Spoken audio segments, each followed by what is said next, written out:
Goose, Kelly, and Thick. Thanksgiving, right around the corner, and this pilgrim is feeling pretty proud. On the Blitz. Have a great Friday, you mother... Oh, we will. It's going to be a high of 54, although rain and showers off and on throughout the day. I know we got a little bit of drizzle going on right now, a little foggy. That should burn off, but weekend, more of the same. Some rain tomorrow morning should take off, and we'll see highs in the low 50s Saturday and Sunday. Feeling a little... I'm glad it's Friday. I'm feeling a little off today. So I don't necessarily feel like myself. I feel like I'm trying to be like 25 again. Because I hat on. Yeah, I haven't shaved. I haven't done my like weekly shave. Yeah. So my hair is longer than normal. My beard is longer than normal. So I was waiting till today because we've got plans tonight. A little date night.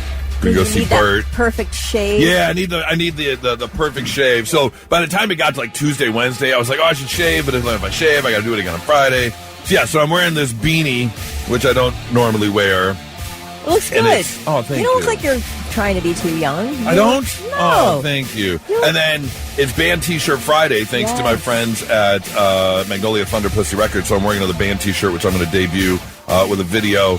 But it's like a younger person's band, kind of. A little hip-hop-ish. So I just feel you don't want people yelling, name 3 songs. Right. Well, although I could.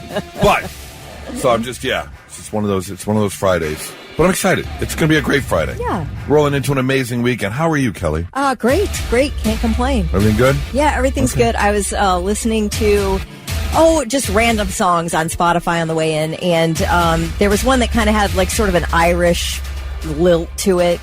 And I thought, it just got me to thinking. You know how people are like, I thought it would have been dealing with a lot more quicksand as an adult than I did. You know those things like as a kid, they make you afraid of it. As a kid, I remember being obsessed with the fact that we had Irish ancestry. Were you obsessed with your ancestry as a kid? Like, we're Irish, we're Italian, that was a huge thing in our elementary school. Really? Yeah. Like, you identified by your ancestry. I did have to do a report, like in 3rd or 4th grade, about a little family lineage, and I've got some Dutch relatives from Denmark, and so I had to do a whole report on Denmark. Well, I thought, I haven't thought about being Irish in years until this morning. And then you heard the song. But I was obsessed with being Irish as a kid. What was your favorite part about being Irish growing up? My full name, Kelly Jean Quinn, was all Irish. Like, it was 100%. There's an Irish map, and all my name was completely on the Irish map, and my name Kelly, my name Jean, my name Quinn was all featured on the Irish map. And I was like, oh, man, well, that seals the deal. I'm like Irish. Basically, you should have been born with buckle shoes and a pot of gold. Red hair and all the works. The whole thing. Yes. Okay. Yeah. But no, like I said, I haven't thought about it in, I don't know, maybe since I was like 13. But you hear the song, you hear a hint of an Irish jig, and you're like, oh, yeah. Oh, that's me. Never been to Ireland. Don't even have any relatives over there that I know of. I will say, I had the chance to go to Scotland and Ireland, and there are shades of green over there when it comes to like grass and trees and there are shades of green we have never seen before. It really is crazy when you get up into the locks and things like that. Okay, am I nuts, or is a trip to Ireland sort of a side quest on your real trip through Western Europe? Yes. Yeah, that is exactly it. You're not going to spend extended time there, but you do want to see it. Because we were in Scotland, and we went to Belfast for 2 days. It's a $39 flight, and it's like 28 minutes. Like, it's done. Yeah. And that's it. And then, it's a little bit of a side quest. Yeah. I mean, obviously, you could spend an extended amount of time there, but it was great. It had an amazing. I remember going to this amazing steakhouse there. It was really cool. Did you do some Irish step dancing? Did not do any Irish step dancing. The one thing that I was shocked about, though, was we left Scotland and we landed in Ireland, I think, at 7 a.m. And the first thing we did was we got in the cab, which, by the way, were like the old-timey cabs, like the sideways opening door, like the door opens in reverse kind of thing. Oh, yeah, okay. But we got in the cab, and we said, take us to a pub. We're in Ireland. We want to go to a pub. They're like, the pubs don't open till like noon, you alcoholic. Like, it's not what you think it is. It's like, pump the brakes. Yes, we enjoy our beer, but calm down. They're not open yet. Hang on, let me guess. American, right? Right, yeah. But I did get to go to a bar, and in fact, there was a secret back bar called the Glory Hole that you got to go to. It was the first Guinness tap ever installed, so I got to pour a beer from the first Guinness tap that was ever installed anywhere. And Guinness tastes way different over there. Okay. When you get it from the tap, from the source, it's actually good. Like, it tastes like chocolate milk. It's a good stout, and I'm not even a beer drinker. Yeah. But to have it right off the tap, that was pretty amazing. Nice. Anyways. Well, are you Irish? No. What are you? It's becoming important to me again. Yeah, Ashkenazi, so a lot of like Europe, but Dutch. Not Israel, but... Not Israel, but the Ashkenazi Jews. Okay, yeah, gotcha. And the Middle Eastern Jews. Poland. Middle Eastern Jews. Okay, yeah. I've been to Poland. Oh, it was the best trip I've ever taken. It was excellent. Really? Highly recommend. Okay. Vic, what are you? French and German. Ooh, that's an interesting little combo. Not boring. And English. Yeah. Yeah. I'd focus on the French part. How are you? And then I guess my grandmother was French-Irish. My Okay. grandfather was straight German. Okay, yeah, okay. And then my other grandparents were English. So you're basically white as Wonder Bread. Yeah, pretty much. Yeah, okay. But I do have rhythm. I don't know how. Right. Yeah. How are you, Vic? Everything good? Yeah, I'm good. I would like to wish the best of luck to Olentangy Orange High School and Pickerington Central High School, the top two seeds meeting at historic Crew Stadium tonight. Division I, Region 3 final in high school football. Hey, And Galleon High School's in a big playoff, too. Galleon is? Yeah, in Mansfield they're playing. I don't know if they're playing Shelby, maybe? I can't remember. But anyway, my husband's a Galleon graduate, so... Oh, well, I only had the list of the Division I teams. Hey, man, all I'm telling you We is... don't care about Galleon. that tiny little... No, I'm just saying, I had a list of the teams, Big Walnut's playing Massillon tonight. I'm just looking at our local schools. West Jeff playing North Robinson. West Jefferson's in the playoffs tonight. So, but Olentangy Orange and Pickerington Central, they're the top two seeds. They got to this game, and it's going to be an all-out war, and I just wish both of them the best of luck. Too bad one of them has to lose. Congratulations. That's really cool. Shelby v. Galleon. Go Galleon. Go Galleon. Go Tigers. And that game's in Mansfield, you said? Yeah, it's in Mansfield. Well, good luck to all. Yeah. All right, very busy Friday. We have got a lot to do, including the fact that coming up here in about 30 minutes, we're going to help you with any tough decisions you might have to make because we've got the Mythical Coin of Destiny here, and it will make those decisions for you. Yeah. Buckeye Hall of Fame legend Jeff Logan is going to be joining the show about 7:30, 7:40 to talk Ohio State football. And we are going to do another wake and bake quiz. We are going to determine whether or not you are someone who enjoys to wake and bake. All coming up here. Right now, let's get started with Blitz Morning Trivia. Vic, what you got? All right, so Kim Kardashian spent $80,000 at an auction to buy an item that her late father, Robert Kardashian, gave to O.J. Simpson. And it went up for auction, and she bought it. She's got it back. I want to know what that item is that Kim Kardashian bought that was her dad's. $80,000. 800-821-9970. First one to text in the item gets $25 to spend at Waterbeds and stuff. All right, that answer for Blitz Morning Trivia, Thick, is what? All right, so Kim Kardashian spent $80,000 at an auction to purchase an item that her father, her late father, Robert Kardashian, gave to O.J. Simpson. I asked, what was the item? It was her dad's Bible. Okay. That he gave to O.J. Simpson, obviously when he was alive. Yeah, it was $80,000 at auction. On the latest episode of The Kardashians, she revealed it. You will understand one day this is really special to me because this used to be my daddy's. When someone goes to heaven, their energy is always here with us. So if anyone was wondering or anyone, I just got it. I haven't opened it yet. So if anyone was wondering who won that O.J. Simpson auction, you best believe it was me. Never expected her to be such a religious person. Yeah, I don't know if I would. I get it. Your dad owned it, but it was gifted from O.J. I don't know if to O.J. No, from OJ to Robert Kardashian. No, from Robert Kardashian. He gave it to OJ.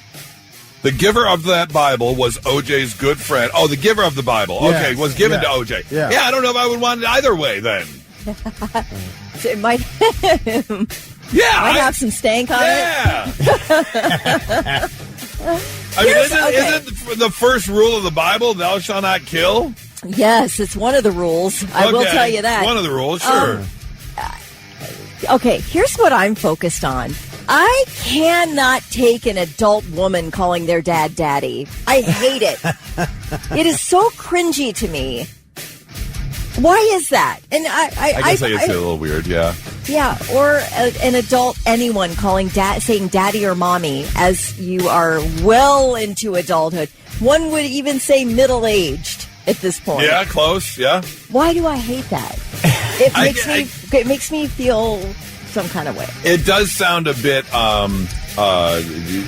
infantile? That or up, daddy. Childish. Daddy, I need some money. Daddy. Oh, yeah. Maybe. I can see that. Yeah, like a rich brat. Yeah. Yeah.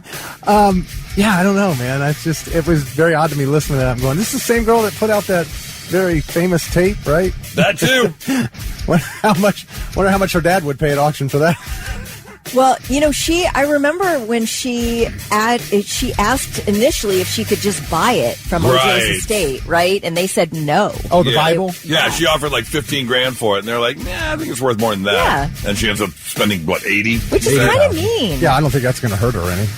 No, probably not. But I agree. If it was something that your dad used to have or gifted, that does seem a little mean. Yeah. Just sell it back. Right. Although OJ's estate is trying to collect as much money as possible for restitution, all the other things he has to pay for. That's true. Yeah, that's true. She's helping out the Goldman family, I guess you could think.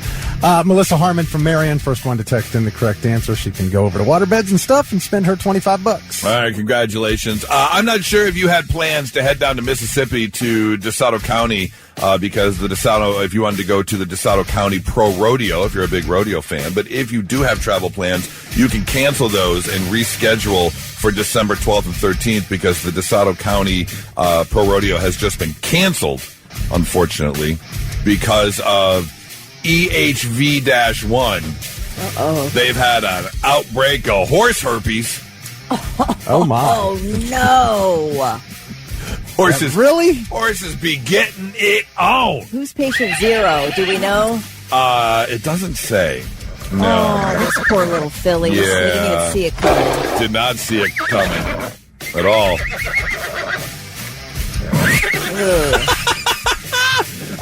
They've had... Is this a mouth kind of thing? Is this one of the herpes simplex 1? Is it it's oral EHV-1, equine herpes. Okay. It causes upper respiratory disease, and it actually causes stillbirths in horses. Now, here's the thing. They do say that a majority of the outbreak can be nose-to-nose contact. Nose to nose. Yeah, when the horses get up there and twitch their little noses at each other, they can, spread the herp. But thanks to them kind of taking some preliminary cautious measures, they have had a bit of an outbreak, but they have said they have kind of, flatlined it. So they're going to now redo the rodeo. It'll take place December 12th and 13th. If you want to head down to DeSoto County down there in Mississippi, just make sure you take protection because you do not want horse herpes. 1 in 6 of us has herpes, so here's a handy, useful tip. 5 of your partners are just fine, but the next one has a funky lip. Not so breaking news. The news already broke. We're trying to put it back together. Our first story takes us over to St. Charles County, Missouri, where a circuit court judge has just left his position. I'm assuming this was kind of a why don't you resign sort of thing, because after a 6-month unpaid suspension and investigation, they found out that, he probably shouldn't be sitting on the bench. Something's just not right. That is because this judge has had multiple complaints, including showing up to court wearing an Elvis wig, making irrelevant references to Elvis during court proceedings, and occasionally playing Elvis music during litigation swear-ins. Oh. You're not... It's like an unhealthy obsession with Elvis. Yeah, you're not supposed to be doing that. On top of that, he has also been found guilty or has, had complaints about other things as well, including... Hold on, I want to get to the right part here. Where did it go? Oh, darn. You ain't nothing but a hound. Yes, that was part of it.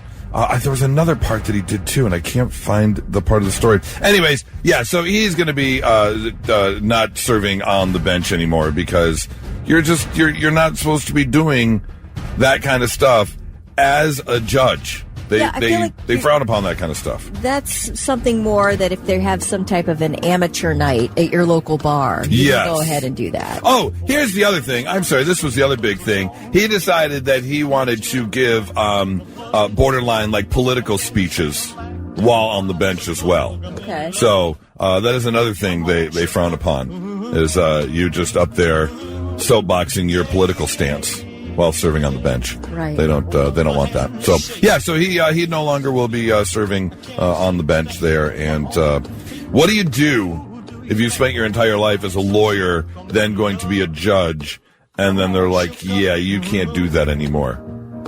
Do you? I mean, I don't think he's like disbarred or anything, so he could probably still do something. Yeah. Just go back to practicing law. Go back to practicing law. Yeah. Yeah. If nothing else, I mean, why don't you just start like? Couldn't you marry people? Oh, wait. If you're not a judge anymore, you can't. No, you can Yeah, you can still get ordained. You can get ordained, and then you can just be an Elvis impersonator and marry people. Or head over to like Korea because they have an obsession with Elvis. Oh, is that right? Yeah. So we have a couple options already for this guy. You'll be all right. Yeah, you will be okay. all right. Be able to dress as Elvis every day. Every single day. Story number 2 takes us down to Tampa. We have ourselves a WTF. What the Florida? A Polk County driver encountered an unusual sight on his commute to work.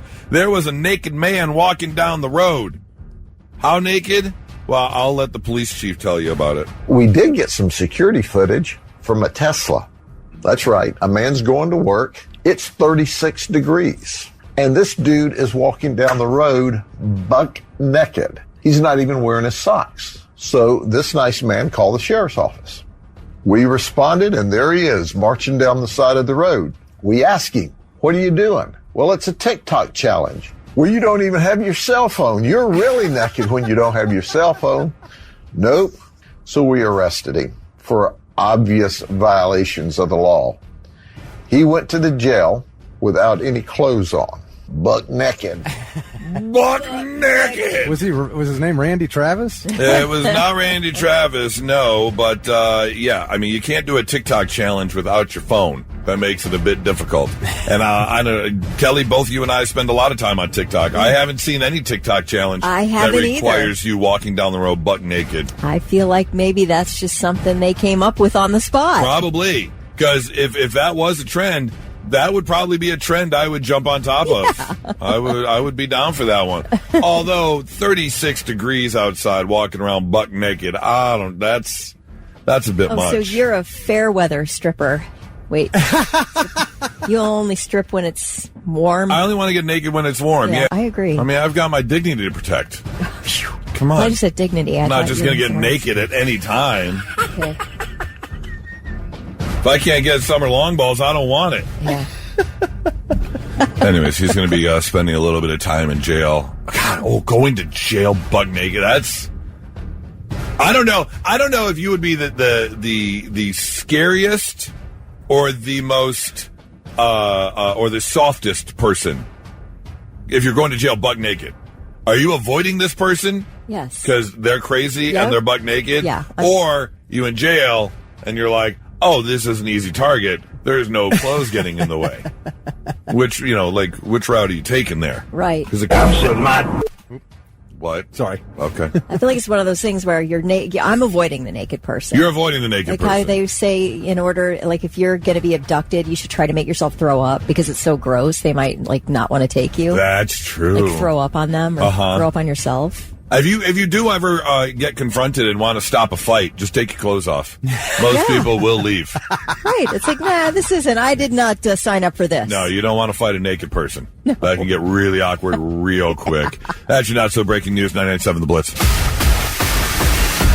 Learn your fate with the Mythical Coin of Destiny. Yes, here we go. It is time once again to bring out the Mythical Coin of Destiny. A gift that was given to me many, many years ago. I had a family member who went overseas to India and was given this, and it's been passed down. Come to find out, some very interesting traits with the Mythical Coin of Destiny.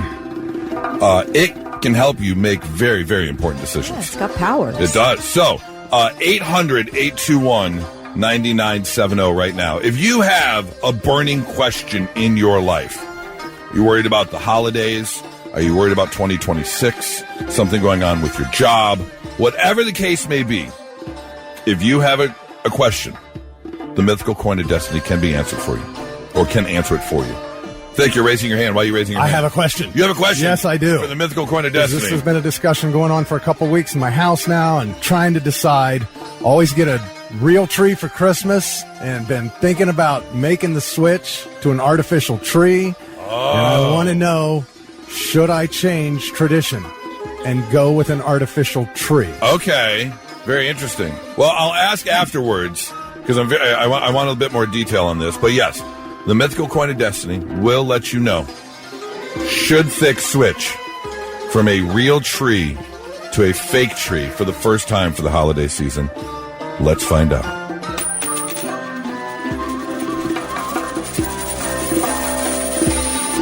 Yes. Yes, you should. Really? Yeah.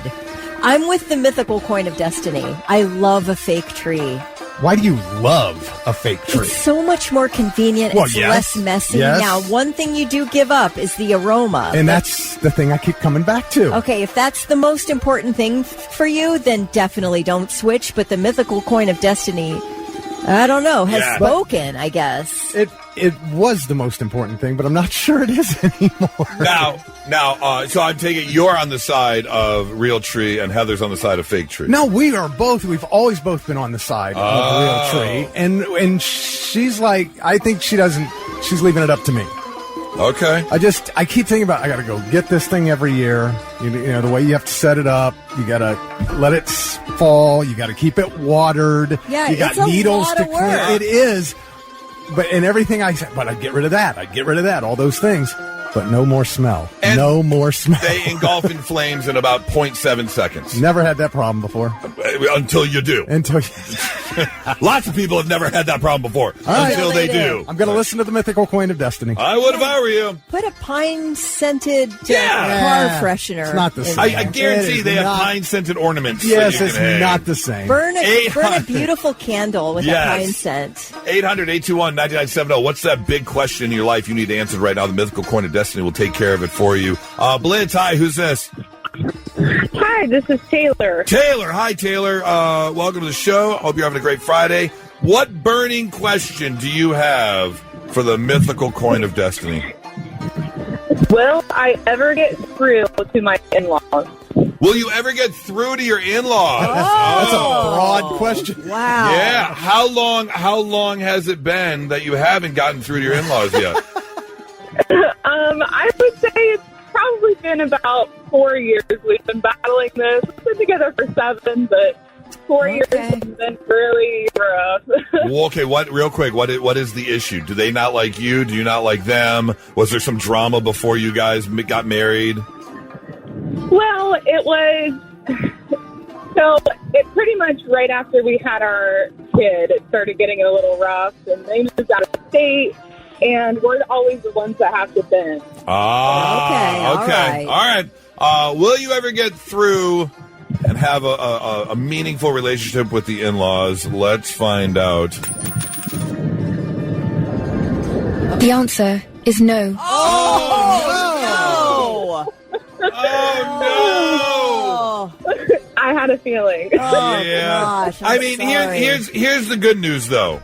it's kind of a weight off your shoulders because you just know for a fact now your mother-in-law is a bitch. So there's nothing else that you can do about it. Yeah, I feel like Just the mythical accept coin it. of destiny is on your side with this. Yes. Don't you? This Yeah. is probably a good thing. Yeah. Honestly, I'm just glad to have somebody on my side. You know? Yes. We're all on your side. We're on your side. Yeah, we're all on your side. We're with you, Taylor. For sure. Appreciate you guys. Yeah, absolutely. If you need someone to karate chop the mother-in-law in the throat, just you give Thick a call. He'll do it. All right, I'll call back. All right, very good. Thank you so much. Have a great weekend. Blitz, hi, who's this? Hi, this is Paul. Paul. All right, Paul, the Mythical Coin of Destiny is here to help. What question do you have for the Mythical Coin of Destiny? Okay, so I've been dating this girl ever since I moved to Columbus for about the past 4 years. And we dated exclusively for about 8 months. It didn't work out. We just decided to be friends. And we've remained friends ever since then. And it's been kind of like an on again, off again thing. Yeah. And she won't commit.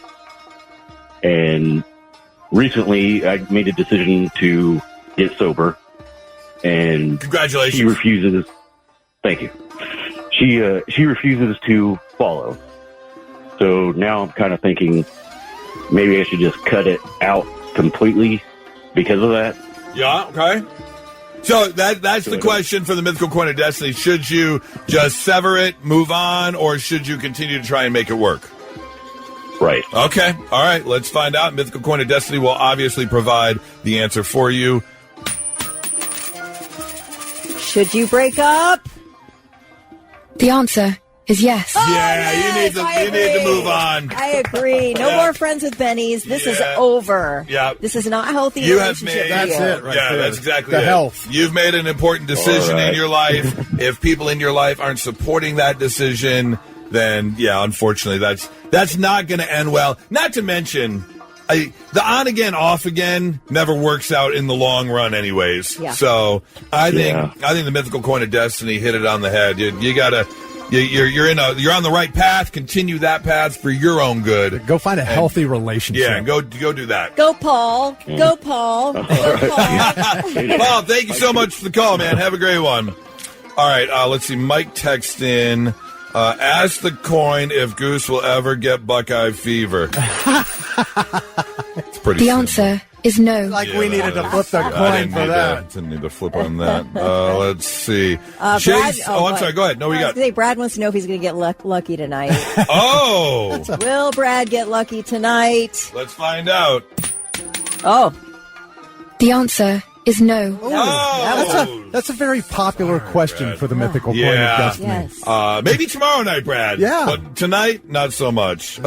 Jason, should I punish my son for standing up to his bully in school or take him out for ice cream? It has to be a yes or no. So should he? Should you take him out for ice cream? Yeah, for standing up to his bully. The answer is yes. You absolutely should. Oh, agreed. You absolutely should take him out for ice cream. Yes. Yeah. Well deserved. Stand up to your bully, you get ice cream. Them's the rules. Absolutely, Jason. And now, all right, I'm listening. 3 things you need to know before you go. All right, this dump truck was traveling with its bed raised yesterday afternoon on 70 West near Reynoldsburg. How this driver did not know the bed was raised is beyond me, because you see the video. There's no way that you don't look in your rear view and see that your bed is raised that high. I've seen a couple of these videos before online. It's wild. It's insane. So he's hauling down 70 East, smacks right into an overhead sign, and the thing fell down. The pole falls over, and this other driver had to quickly swerve out of the way to avoid being hit or hitting. And then the truck continued traveling. So you definitely felt it, right? You feel it when you hit an overhead, and then hit another sign before finally pulling over on the right shoulder. Now, the second sign didn't fall, just kind of clipped it. But the freeway ended up being shut down for 4.5 hours. Oh my gosh! Because they had to lift this thing out of the way, repair everything, etc. And it ended up reopening again at 8 o'clock last night. It didn't go under a bridge, did it? But do you think that he gets fired? Do you get fired? You have to. You have to. Oh, man. Not only Is that a did first you day oopsie? Yeah, not only did you leave the truck bed raised to cause major damage, shut down a highway, but then you kept driving. Okay, is this something that happened mid-trip, that your bed raised up, or did you hop in the cab with the bed raised and take off? I can't understand how this happened. There's got to be a safety feature where if you're going on at highway speed, you can't just raise the bed. Like I've seen dump trucks like with the truck raised as they're laying gravel and they're just driving real slow while workers are like spreading the rocks that are coming out. Yeah. But going highway speed and raising the bed, 65 miles an hour or no whatever. It was wild. I hope it's not my friend Joe. I hope so, too. He tries Give to him a call. Oh, my gosh. I can't imagine. That'll get you drug tested, by the way. That driver will definitely get drug tested. That's true.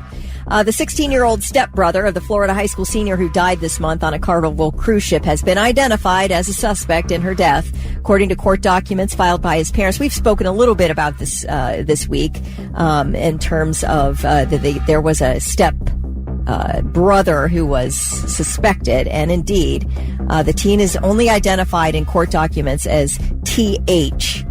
He's 16, and he's under FBI investigation in connection with the death of 18-year-old Anna Kepner. Her body was found wrapped in a blanket, stuffed under her bed. She was sharing the cabin on the cruise ship with her two stepbrothers, I think 16 and 14. That's weird, too. Yeah. Final autopsy report detailing the cause and manner of death is still pending. And the 16-year-old suspect has been moved in with other relatives as this thing makes its way through, I guess, we see whether he gets charged. Well, the bizarre promotional tour for the movie Wicked for Good is over, thankfully. But Ariana Grande has tested positive for COVID. And if Cynthia Erivo doesn't also have COVID, I'll eat my hat, because these two cannot be more than 2 inches from each other on any given day. Did you check the show sheet? Or no? What? Literally coming up and after the news. Yeah? I wanted to talk. I put press tour. Because I wanted to talk about this. Oh, good. So we can just do it now. Go ahead. You want. Go ahead. Continue with your story. Cynthia's sick. Well, anyway, now that we're done watching these two and their relational enmeshment and dueling anorexia, the actual movie hits theaters today, and it's expected to do huge numbers. And that's all I've got. So I would definitely love to hear what you've got on the old promotional tour for Wicked. Just the fact that what in the hell? Yeah, it is. It's I'm a huge fan. Yeah. We've got our tickets. We're doing Sunday morning first screening IMAX. You know, as a theater fan, I've seen the show on Broadway. We've watched it at home a few times. We went this year, but this press tour, and I get it. You did basically a 5-hour movie, 2-part, 5 hours together. God knows how long it took you to shoot everything. Very close knit. It's part of the process. But the press tour and the tears, just every single interview ended or had tears involved. Just over the top. Yeah, it's just like, I get it, but what is going on? And it's just been a weird thing to see people infantilize Ariana Grande because she's so skeletally thin and just small, and how Cynthia Erivo had to jump out and save her from an excited fan. Right. You know, sort of blocked any interaction there, and that she's sort of her keeper, I guess. Well, and someone did a comparison. You talk about like the weight loss and stuff. All of them. Yeah. Cynthia, Ariana, and Michelle, and the Fierro, all lost a ton of weight. Yeah, it's like competing anorexia or something. And I don't know. I haven't heard of any health issues. You know, forgive me if somebody's really ill and all that. I would hate to, but it is very concerning. I mean, honestly, as society, I don't know. It's like before our eyes, we're seeing a group of people wasting away. Now, someone did text. We did get a text from 2845, and I did hear the same thing, talking about during some of the interviews, they talked about like being traumatized, like something happened on the set. I did see somebody say, what happened on this set to make these people behave like this? Yeah. Like they went through something. And then other people are calling them just theater kids. But I'm like, they're in their 30s, okay? Like, we're fully cooked adults. So, you know, you don't get to be a theater kid anymore. You need to be a professional. You can still have excitement about theater and show. I get that, but the enmeshment is what's weird. It's almost like they're so dependent upon each other. Like when Cynthia Erivo got sick and couldn't make some type of a question and answer appearance, Ariana Grande said she wouldn't go because she wasn't going to be there if Cynthia couldn't. It's like, okay, that's that. Okay. It's weird. It is a little weird.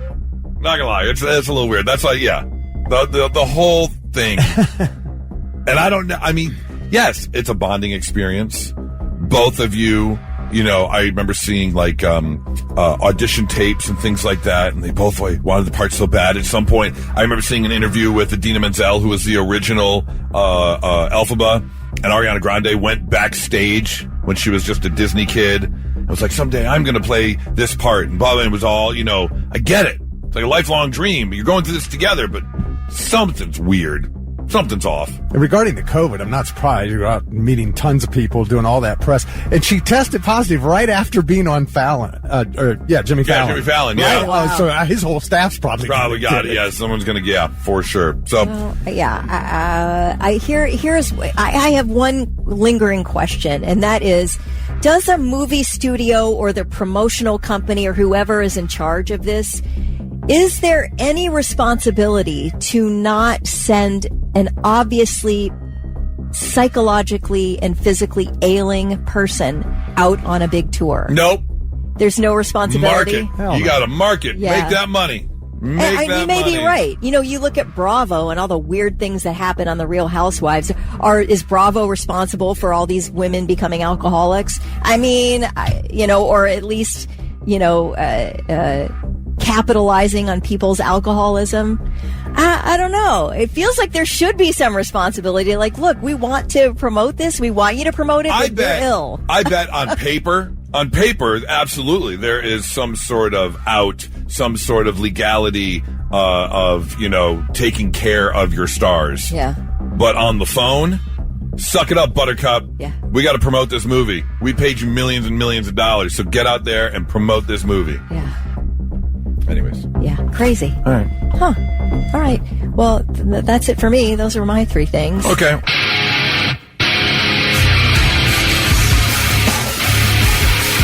Well, don't look for it anytime soon at the shoe because, they don't really have a problem selling tickets. But if you want to visit Rice University, they are providing free beer, Ben & Jerry's ice cream, and $15 food truck vouchers who attend Saturday's home game against North Texas. Can they not sell tickets? No. Oh. Not only that, additional prizes include chances to win a Turtle Box speaker valued at Turtle Box speaker, $500 HEB gift cards, which is like their shopping center, grocery store. They want to increase attendance for the struggling football program, which holds a 5-5 record. Not a terrible record. No. Sitting at 500. There are teams out there doing a lot worse. Although they do sit in 11th in the AAC, the American Athletic Conference. About this lower ticket prices. They seat about 47,000 in their stadium. They average about 20,000 fans per game. Oh, damn. Yep. It's not even nice. It's like in the 70s in Houston right now. Yeah. Ooh. 47,000 seats, and they only enroll 8,961 students total. Oh, there's your problem. Okay. Yeah. You just don't have any students. Right. It's a smaller school for sure.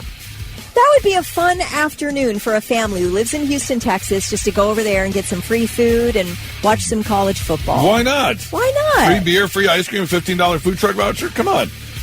Basically, they want to draw the largest crowd to the final home game of the season, so we'll see if that works out for them. Yeah, we don't have that problem here. Free beer at the shoe? Can we get on that? Can we get on that train, please? That I might step foot in the shoe if they actually offer free beer at the shoe. That might be something I would go to then. Just walk down 15th and shotgun a few beers from the frat houses. There you go. Well, if they're going to chuck them to me, then I'll do it. Chuck them to you. But I want the free beer. Remember when you could drink in public on campus? Do you remember those days? Every student that was going to the game were walking around carrying their 12-pack of Natural Light or Bush Light. Yeah. Every one of them had their own. Are they really going to stop you, though, on game day? They do. Yeah. Oh, do they really? They do. Yeah. You better keep right to your tailgate. Oh, not in Ann Arbor. We'll walk around all the time. Yeah. I mean, you're not. I don't know if you're necessarily walking around carrying the 12-pack, but you definitely got one in your back pocket and one in your hand for sure. Yeah, they'll get you. All right. Well, head to Rice University, get some stuff for free. I think you got some Animal Planet over there. I should have asked you earlier. I'm sorry. I always do that too. Catch you at the last minute. Like, hey, add some ambiance there, Thick. Give me some Animal Planet, some Safari, or some Circle of Life. What do you think? He just pulls it right out of his butt? He needs a little advance warning. I have seen other things come out quicker, so I figured he could pull it out just as fast. Okay, you need Animal Planet. Does that set the stage? It does set the stage, yes. Okay. All right, while he's looking for that. Police in Albuquerque recently caught a runaway pig. It got loose, and it was on the interstate last week. Oh. And here's the deal. The owner, whoever owned the pig, did not come forward. We were trying to get this pig back home, and no one stepped up. Well, finally, they said, all right, anybody want a pig? And thankfully, a couple did step up because they already had a pig, Swinona. Swinona, their pig, Swinona, was looking for... Oh, it's so cute. You're right over that thing. Yeah. All I call was Thick, like dropping the keyboard and his hands flying everywhere. I know, and it's one of those things that, you could either, it could be funny or it could be, so aggravating that you're ready to punch. Yeah. Something. And I feel like it's the aggravating. It is, because I put him on, really mad. Because I put him on the spot. I know. And he wanted to get it done right, and it's not working out the way he hoped it would. I do and then feel things for are you. falling apart, and now he's getting frustrated in the way that Thick gets frustrated. Thick, you're a beloved member of this morning show and the community. We all love you so much. We love you. Thick, we're done with the stories. You can get rid of the music now. Story's over.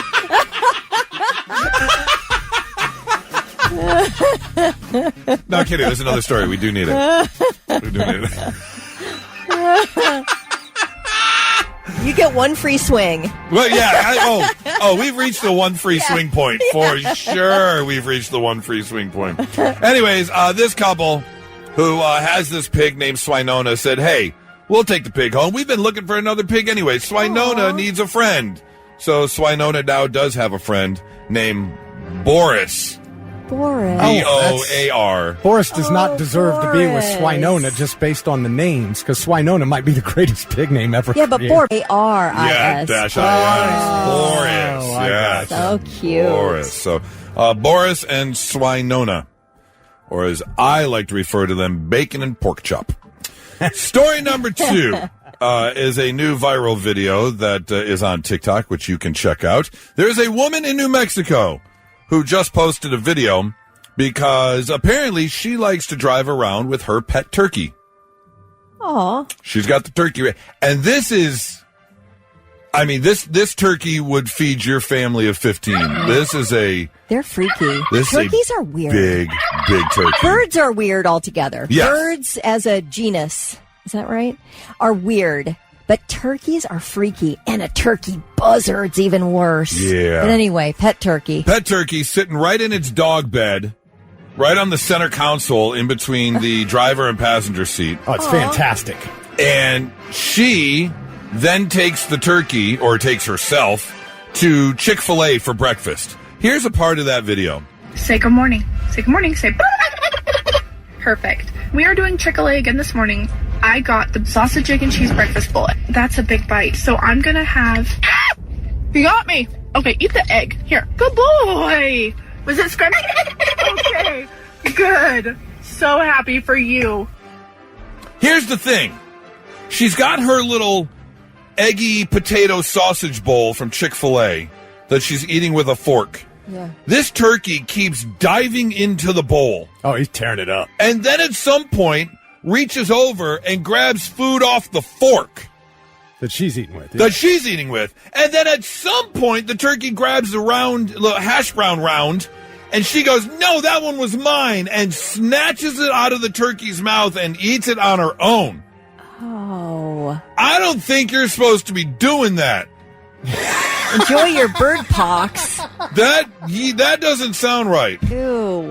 That sounds like you're getting turk herp. Like, that is... Turk herp. That is not okay. Ew, that is not okay. I agree. Eating off the same utensil as your pet turkey. Okay, people kiss their dogs on the mouth. What's the difference? Do you eat off the same? Will you give Moose a lick of the spoon? Moses. No, that's okay. Moose. No, close enough. That's the second time I've close said enough. Moose. Moses. He'll answer to Moose. No, we don't feed him off the table. We don't feed him any human food. No human food. No. Okay. Nope. Because I know people that have their dog. Oh yeah. Or their cat. And it's like, oh, have a little lick of peanut butter off the fork or the spoon, and then go back to eating off the same spoon. I don't care. Okay, but in my quest to collect a small herd of miniature Highland cows, I will say that I would smack these little, no, not smack, smoochy smooch these little babies right on the snout. You would kiss them right on the snout. You should see these little buddies. Doug, that is the correct answer. You're going to get turpies.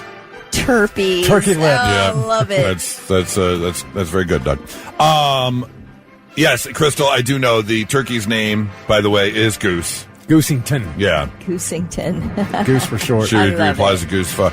Yeah, so I'm not eating off the same utensil. I'm not eating out of the same bowl as a pet turkey. I don't think you should do that. It sounds filthy. I have a feeling she is now going to be the new patient zero for the new what's it called, variant of avian flu. Yeah, without a doubt. He is the coolest looking turkey. He's got this big blue head. I mean, blue. Yeah, but he's got that turkey snout. The turkey dick nose. That little thing that is hanging off the thing. Waddle? The waddle, yes. Oh, off the nose. No, it's off the nose. He's got a phalange hanging right off the nose there. It's a floppy peen. It's just like snood. What's it called? The snood. The snood. Yep. It's disgusting, is what it is. Don't. Yeah, the neck's the waddle. Yeah, don't do that. If you have a pet turkey, don't share your bowl with it. That's just wrong. Make sure they understand they're playing somebody different tonight. They're playing the Buckeyes. They're playing the Ohio State Buckeyes. And now, it's Football Friday with Buckeye Hall of Fame legend Jeff Logan on the Morning Blitz. Here we go. Second to last week of the regular season. Number 1, Ohio State's going to be taking on Rutgers. It's the big noon kickoff game. Well, right? It is not. It is, yes, we are the big noon kickoff game, but the big noon team is not going to be here. Oh, okay. They're not going to be Urban here. and the team will be down in Cincinnati, believe it or not. Cincinnati's got BYU at a night game, but we will be in that time slot for the big noon kickoff. So the pregame won't be here. The pregame show will not be here for that game. So the unfortunate part about it is, at least for me and many other people that I know, is that means we get Gus Johnson again calling the game for the Buckeyes. So wait, you should absolutely love Gus Johnson. I can't stand him. I hate him. Really? Oh, he's awful. Okay, he's awful. That's not the reason Goose hates him. Because if he could fit any more buck nuts in his mouth, then I don't know what would happen. Yeah, well, I can tell you what. I think the guy is a lunatic. I don't know who dresses him. Not that that's part of the show, but my goodness, the guy's a total idiot. He's got such an ego, and he thinks he's the show. The game is the show. Right. Right? Yeah. Let the players play and just do your job. You're the play-by-play guy. You're not part of the magic. Really unfortunate because I really like Joel Klatt. Joel Klatt is awesome. Yeah. He's awesome. Find him a new teammate. How about that? I like Gus. Mr. Michigan over here and I in full agreement. On something. That is amazing. I like Gus. The world famous. Yeah, exactly. That's why I like him. Buckeye. Hold it, Buckeye. Yeah, I've had enough of him. My best Gus Johnson story, and this was when I forget who the running back was. It may have been J.K. Dobbins. I think it was. And after a terrific game by J.K. Dobbins that they had called, down on the field, Gus Johnson is there, and he goes up to J.K. Dobbins and says to him, "Would you like me to autograph my play sheet here, my spotting board, so that I could give it to you?" He did not. Yes, he did. Now, I can understand if a player would go up to somebody and say, "Hey, would you mind signing this for me?" But the guy himself goes up, "Would you like my autograph?" Wow. Oh, that's embarrassing. That was all I needed to hear about Gus Johnson and who he thinks he's all about. So, anyway, noon kickoff, Buckeyes against Rutgers, going up against Greg Schiano, former defensive coordinator at Ohio State. And I got a couple of interesting statistics to share with you about Rutgers. They're 5-5. They've got to win their last two games, or excuse me, they got to win one of their last two to get bowl eligible. Yeah, exactly. And you know what success is at Rutgers? Bowl eligible. 6-6. Just get to a bowl game, get that sixth win somehow. But under the direction of Greg Schiano, Rutgers has scored 66 non-offensive touchdowns under him, including 15 since 2020 and 3 already this season. Think about that. 66 non-offensive touchdowns. So pick sixes, scoop and scores, punt returns, kick returns, whatever it might be, back to the house. In addition to that, Rutgers has blocked 76 kicks, 46 punts and 17 field goals, 13 extra points under Schiano, including 3 blocked punts this year. I mean, they are the magicians of special teams, right? They get it done. And so you've got to make sure that you've got yourself prepared for all kinds of gadgets and looks and different things that are going to happen in the kicking game. So, that goes back to the fact that yet another game, some massive spread. OSU's favored by 31.5 right now. But I always ask you, if anyone's going to beat Ohio State week by week, this would be that special teams really needs to step up and make some big plays, put a couple points on the non-offensive points on the board to have any sort of chance. That's their best chance. They've got a very good offensive system with a good receiver, good running back, and a really good quarterback who's second in the Big Ten in passing. But they are ranked near the bottom in every defensive category in the Big Ten and almost nationally. So they can't stop anybody. They've got to try and find gadgets and ways of being able to score.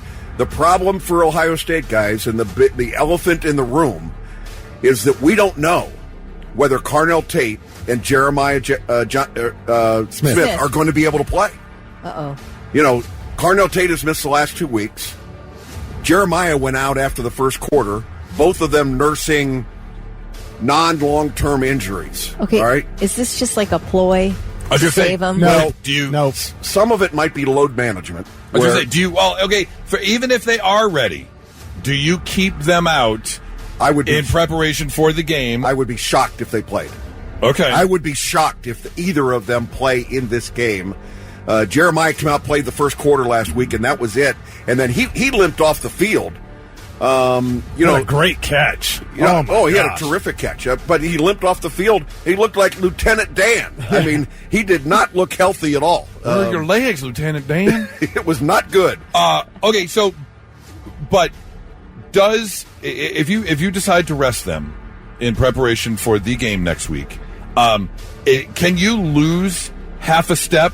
Chemistry? If you're not playing, can that 1 week make a difference? Yeah, it's not perfect by any stretch. But these guys are such elite athletes. And with Julian saying and the connection that he has had with these guys all season long, I don't think it would take them long to be able to get themselves back into the flow of what it's all about. But, Goose, you bring up a good point. I think it is an issue from a timing standpoint. Anybody that sits out, and if you've had that injury, you're always thinking in the back of your mind, I don't want to tweak it again. So it does change things a little bit. We might have to go like John Kreese in the first possession of the game, sweep Tate's leg or Smith's leg.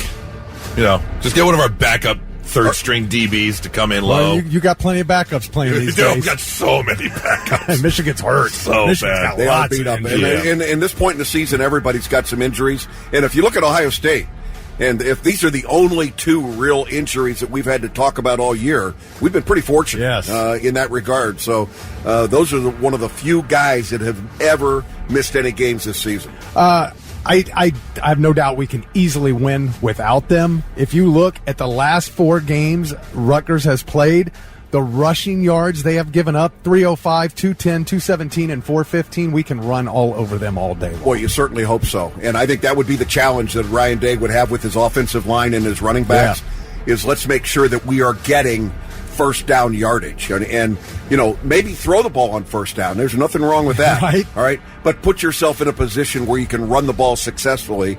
And again, like I said, they are so bad defensively from a statistical standpoint. You just got to put them in uncomfortable yardage and be able to make it work. Do you use this from a coaching standpoint? Would you use this kind of like a practice, if you will, and you run the ball more than you normally would in a game like this in preparation again for next week? Because one of the big reasons that has been talked about a lot is Michigan winning the run game pretty much every year, leading to success over the past 4 years. So do you, and again, we've talked about it, quarterback university, wide receiver university, you've got the deep threat, but do you, quote unquote, practice the run game against Rutgers in preparation for next week? Well, you certainly would hope so. Ohio State went into that game a year ago as a 21-point favorite, believe it or not, against a team up north. And they went in there with the focus and the mindset, we have to win the run game. Well, that wasn't who they were. That's not who you are. No. So I don't think you go into that game and change your personality. You change what you're all about. Yes, statistically, that may be the case. Yeah. But it's time to change the statistic. Right. Go in there and be who you are. Yeah, because Ryan Day kept saying, whoever wins the running game wins the game. No, whoever scores the most points wins the game, Well, Coach. and both of those are right. Yeah. But that doesn't mean you have to accept the running. that's the way it has to be done. Right. You've got to have balance in what you do. You can't be one-sided one way or the other. And, take care of business this week against a Rutgers team they're dangerous, but they're not a problem. Yeah, not really. The fact that it's home, and Julian Sayin is still, up there near the top for the Heisman Trophy. Has been nice seeing those younger receivers play. It was great. And the depth matters at this time of year. And I think it's going to be really important because teams like Ohio State that are part of that 12-team playoff probability, you're looking at the reality with a Big Ten championship game out there that you've got another 5, 6, or 7 games still on your schedule. Yep. And there's other teams that are wrapping up and knowing they've only got 2 left, or they got 3 left maybe if they get themselves to a bowl game. So Ohio State is still concerned about making sure that you don't leave everything on the line just 1 week because there's more to come. Let's take a trip down memory lane real quick, Mr. Logan. What was it like walking onto, and more importantly, walking off the field of your last home game inside the shoe? Yeah, it was pretty cool. It's a little bit like this season in that the last home game for the seniors will not be against the team up north, okay? It's against the Rutgers. We played Indiana, my last home game, and then we had to go on the road to play Michigan up there. But it was a kind of a flash. I remember just thinking as I was coming off the field, this is it? Yeah. Where did it all go? Did it go by for the 4 years? Went by in a flash. It was just great, and there were times where I was there thinking, "Is this ever going to end?" That's what I was wondering. Is there a little tiny bit of relief? Are you telling me in the when you're conditioning and when you're lifting and you're so much work? You're hurt. All of those things. Exhausted. Is this really worth it? And then you get to the tail end of it, and there's a great picture that was in the dispatch that I have that I've kept. Me coming off the field. We didn't have any of this senior day celebration stuff. Right. I mean, right. They do a terrific job recognizing the seniors and the guys that are playing their last game at home. We didn't have any of that, but I remember coming off the field and getting a handshake from Woody Hayes. And that picture was on the front page of the dispatch. Oh, that's great. That's awesome. And to me, just the capturing that moment of what that was all about, that was all he needed to do. To appreciate the effort that I gave during the 4 years that I was there. Do you have that framed on your wall? I have it, yes, absolutely. That's really It's cool. a terrific picture. Here is Ryan Day talking about, the final home game for the seniors and what it means. We talk every year about how quickly these games go, and here we are, last game in the shoe, in the regular season, and it's important for, everyone to play with urgency. But I say all the time, don't wait till the last game to start feeling all the emotion of that. Like, that's a build up all year long. And, for the guys who, are playing their last game in the shoe, it's a big deal. And, we need to celebrate those guys by everybody in the Woody giving everything we have and playing for them. And I know they're going to put, everything they have into this game because, there's a lot of great memories on that field. All right. So, we know, obviously, next week, holiday weekend, short week, so you're going to be joining us on Wednesday next week, and I'm sure we're going to dive way into it. I don't know if yelling and screaming will take place, but there's a good chance. However, who do we play next week? Is it a bye? No, it's not a bye week. I know it's a bunch of backups. Yeah, please, dust it off. Look over us. We'll see how well that works out for you. Do. Is Kelly bringing turkey to Wednesday? Are you cooking? Yeah. Okay. Yeah, I'm cooking. Yeah, we're good. Cooking attitude. That doesn't sound good. No, not at all. Trust me. But we are coming up on the end of the regular season. But it is obvious there's going to be more football for Ohio State. What do you look at the end of the season? What's something to keep an eye on as you know there's a future ahead. But I'm assuming you don't want to look too far ahead. Exactly. And what's really odd is that the way the season went last year, another loss to the team up north, and you thought everything was over. In fact, I've talked about the book that Bill Rabinowitz wrote about the Buckeye Brotherhood in terms of what happened in that week or week and a half period after the loss at Michigan and getting that first playoff game against Tennessee here. And how the team could have gone one direction or the other. They could have crashed and burned, taken their tents, just gone home, or they could, resurrect whatever was left and try and make a run. And what happens? You get a magical season where you win a national championship. You don't have to win the last game of the year in order to win the national title. We've seen that. Right. That's a fact. But I don't ever want to go down that path again. Having said that, I want to go on undefeated. I understand, and there's that debate out there between fans. I don't care if we go 1-11 as long as we. Don't give me that crap. If that's you're not a football fan. You just hate Michigan. Yes. You don't care about the game, and all you do is hate Michigan. Describe me perfectly. I know. And there's not that is wrong. It's just that we need to recognize that is out there. And regardless of what you have done... That is in the room with you. Hey, it's not out there. It's here. It is literally right here. Guys, since Ryan Day has been the head football coach at Ohio State, it's 90 games into his coaching career. He has the best winning percentage among all football coaches currently or retired with an 80-10 record and an 888 win percentage. Nobody has done it better in a 90-game period than Ryan Day in Ohio State.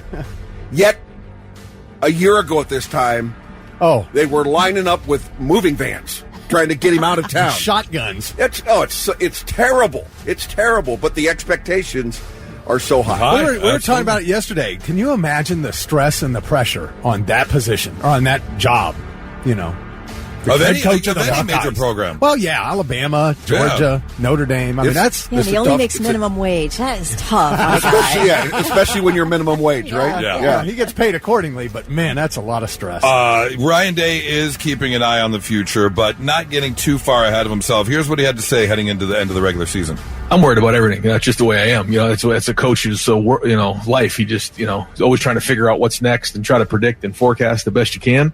But I love our guys. I love the edginess. I love the competitiveness. And, here we are. I mean, you look at that schedule right there. We only got 2 more in that schedule. I was with Ryan Day last Friday night. We had the captain's dinner where the former captains are invited back for the pregame meal the night before at the OSU golf course, which is a kind of a tradition, because if you're playing at home, that final practice on Friday, you get in the bus, you go to the OSU golf course, and you have your pregame meal basically there. And the menu is the same. The buffet menu, the sticky buns, the pecan rolls afterwards. There's just a history of what it's all about. And there were 50 former captains that were there, including myself, to be able to dine with the players. And I can tell you that Ryan Day got up to address the team. And the one thing that he said to these guys, and keep in mind this was last week, so they had 2 remaining home games. He said, guys, for those of you that are seniors or won't be with us next year, obviously guys that are going on to the league, You only got 2 of these left. It's such a special event, such a special deal to be able to, break bread with your brothers and be part of that very special moment. And as a captain, as a former captain of a captain, I'm never going to be a former captain. You don't lose that. Captain Emeritus. So whatever captain. you are, an old captain, coming back, you really begin to appreciate what it's all about. And just for the record, I did take 2 of those pecan rolls home with me and had them over the weekend. Yeah, is that like a faculty club specialty? Remember the faculty club at Ohio I think State? they have a famous thing over there for that. But that's too hoity-toity for me. You've probably been. I haven't, but I had a couple of roroommates who used to work there, and she used to tell me the glorious stories of the food over there. So I was wondering. Great. I bet it was. Especially compared to what you were eating in the dormitory. Yeah. All right, let's get to last week's game. What happened last week, Vic? All right, Jeff, you wouldn't even believe this. We were at Goose's house watching the game, and they're coming down, and it is 41-10. Goose's prediction was 41-10. With what, a minute and a half left? Our backups went in, and they went down the field and punched it in and got another touchdown and made it final 48-10 with a prediction of 49-7. I got it. That's good enough, and you were there to witness it. Yes. Okay. So mad. He just threw it. I had it right. He had the exact with score. 90 seconds left. And I'm going to stick with the same score this week. I'm going 49-7 again. Interesting. Yeah. Interesting. Kelly? 45-14. All right, I got the Buckeyes with 38 in this game because they're going to pull people quickly. Oh, okay. 38. Didn't stop them last week. 38-3. 38-3. No touchdowns for the Rutgers. All right. I am going, I agree with you. I think they're going to pull people, but they're still going to run all over them. I'm going to go 42-10. All right, I like it. Almost same score as last week. Yes, almost. You don't have our season-long records as far as wins and losses, but I mean, I have them all here. I have to tally them I up. would think that Kelly is probably pulling up last place. Near the top. No, I don't think so. I've only got one. No, you're near the top. Yeah, you've got a near couple. the top of some list. I have 4. The FBI most wanted. Yeah. I think You Vic have might 4, be Vic? first. You might be second, Jeff. Yeah, I think I'm dead last. I only have 1. Jeff has 3. We need better statistics over here. I think I have 2. Kelly has 1. Sorry. Compelling 2. radio. I'm trying. Uh-huh. Yeah, Kelly has 2. And one was a tie. You've got more than 1, right? I don't think so. No. I don't think so. No, you got 2. I got 2? Yeah, Oh, all right. You got 2. We're tied. We're tied. Tied for last. So 4-3-2-2. 7, 8, 9. Is that right? That's 4, close. 3, 2. Well, Kelly and I had a tie 1 week. Okay. So there were. So you're at 3.5. If you do those as halves. I'm going to give I'm you a half. 1.5, so I guess I am a little dead Oh, you are in last. last place then, yeah. All right, very good. Hey, Wednesday, but Wednesday. If we miss you for some reason, everybody have a great Thanksgiving. Who's winning at Historic Crew Stadium tonight? Pickerington Central or? Oh, I was going to pick the Crew, but go ahead. Who was it? Olentangy Orange? Yeah. Olentangy Orange wins the game that goes to the state semifinals. Top 2 seeds, man. It's going to be a battle over there. Pretty good. I was hoping you were going to ask me about a soccer game. No. Like I would know. We wouldn't do that to you. Mr. Jeff Logan, thank you so much. We will see you next Wednesday, rolling into the final game of the regular season. Of course, the game. Can't wait to talk to you then. OH. I-O. And now, all right, I'm listening. The 3 things you need to know before you go. Well, we've been talking about it all morning on the traffic reports. High Street downtown closed between Broad and Gay. Well, here's what happened there. 1 man dead after an early morning shooting. Police called to North High Street near the State House at about 3 this morning. The victim later died at the hospital. No details yet on identity of the victim or any suspects. Expect to, obviously, you're seeing some police activity around Broad and High. Up until now, this is so odd. U.S. automakers have not tested vehicle safety with female crash test dummies. They've only been male.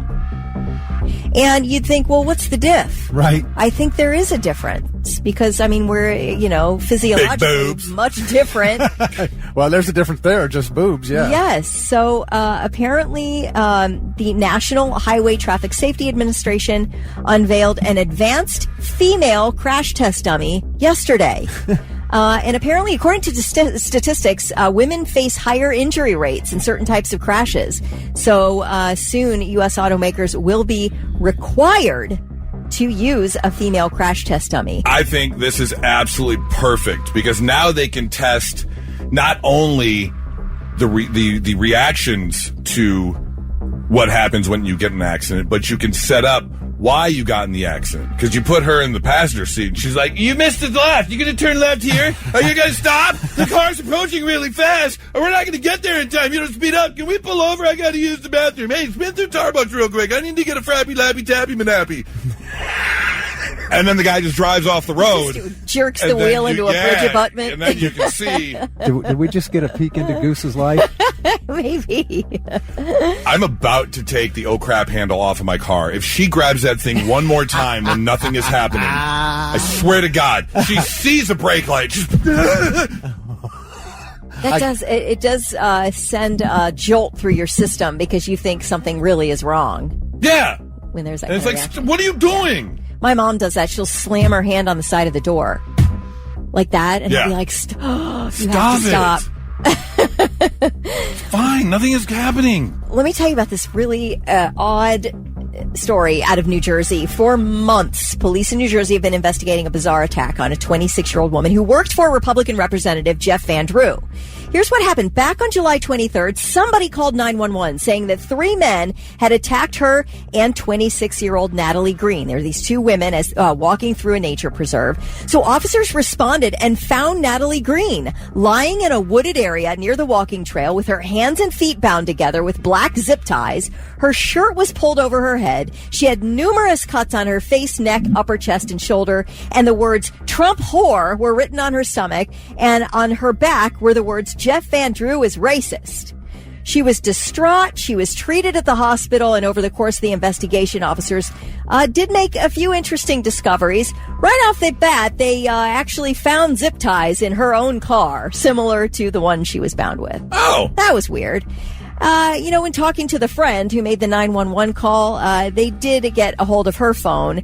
And the day before, she had searched a phrase on her phone. The phrase was, zip ties near me. Okay. Wow. Then, the straw, I guess, they broke the camel's back. I don't know. Investigators found a receipt from a Pennsylvania body modification studio that showed Natalie Green paid $500 for an artist to cut to her body multiple times, and she provided a pattern for the cuts.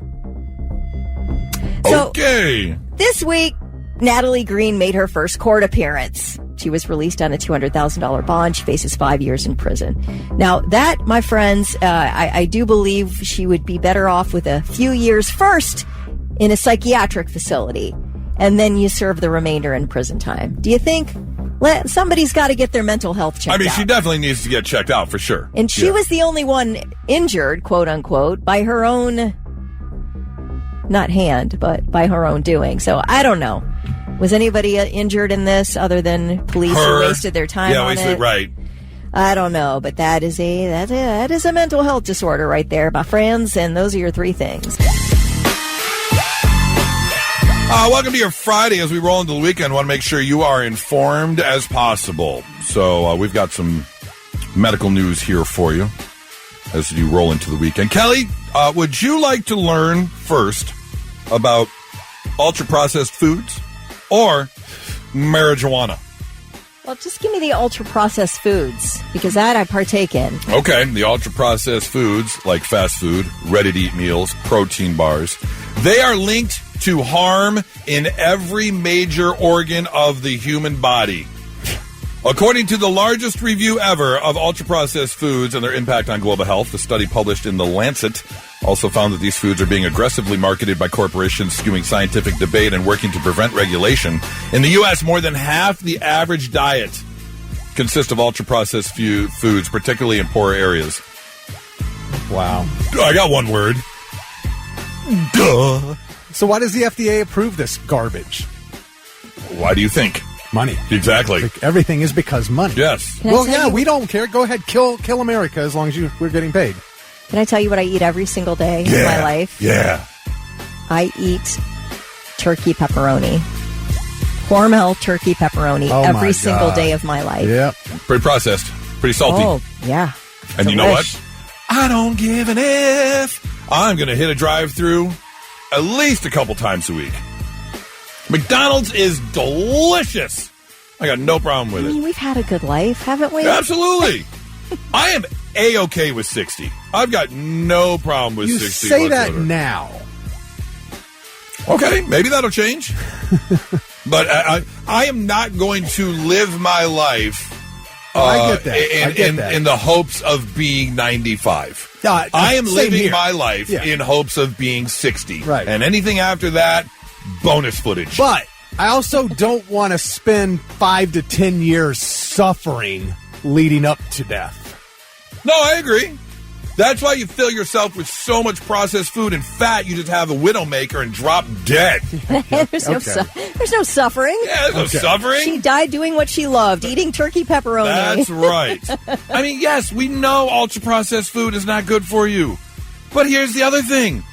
You can spend the $5-6 on ultra-processed food, or you can either A, go all organic, and spend the money. Do you trust that? Or do you think that's when you see, this organic stuff here, this costs more, but it's much better. Vic, are you just going to question everything in the entire world? Yes. Okay. Look at what they're... Then don't buy it. Of course. How else are they going to say it? Do you believe that? Of course I do. If they say it's organic, I'm going to believe it's organic. Is it really? I don't know. You want to question everything? I do question everything. Then question everything. I do. And get nothing done and be worried about everything. Not happening. I'm not going to question everything. Is that real? That's not real. That can't be real. That's got to be fake. No, do you believe when they say that? I think the Widowmaker's happening now. Everybody is lying all the time. Good Lord. Usually they are. Well, okay. It's tough to finish a sentence sometimes, isn't it? So, enjoy your ultra-processed food or grow your own. You can do that as well. That's how you do it, Thick. You grow your own, then you know it's organic 100%. Yeah. Okay. But is it really? Is it really? What about the chemtrails? Are the seeds really organic? I think they did something to those seeds. My weed is clean. Speaking of weed, new research published this past Wednesday in the American Journal of Psychiatry suggests smoking marijuana leads to drinking less alcohol. Well, that's very true. Hey, I did hear that bar patronage is down. Bar patronage is down because people are staying home and smoking weed. Yep. Period. Amen. Brown University researchers tested 150 heavy drinking adults, ages 21 to 44, who use cannabis at least twice a week. Participants smoked joints with varying THC levels, 3 separate lab visits, and then had access to alcohol for 2 hours. If you smoke the 3.1%, 19% less than when using the placebo marijuana, and 7.2% THC users, 27% less alcohol consumed. So the weed. You want to try something different? Then hit up the marijuana. I mean, it is healthier. Is it? Yes. Is it though? Is it really? They say it is. But I don't know if it is or isn't. They could be lying to us. There's some medical news for you. Smoke weed every day. Not so breaking news. The news already broke. We're trying to put it back together.